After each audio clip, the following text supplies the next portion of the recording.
By the end of this short video, you will be 100% able to turn a very long link like this guy over here into a much shorter link like this one.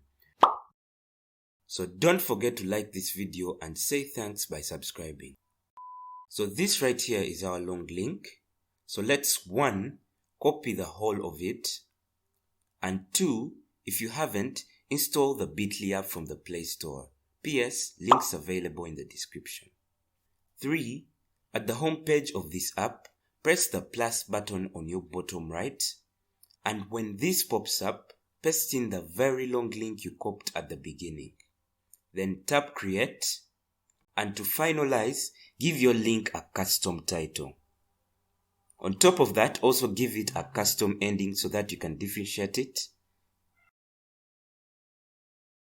And hooray!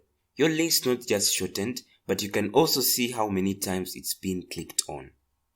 Thanks a lot for watching. Don't forget to like this video and say thanks by subscribing.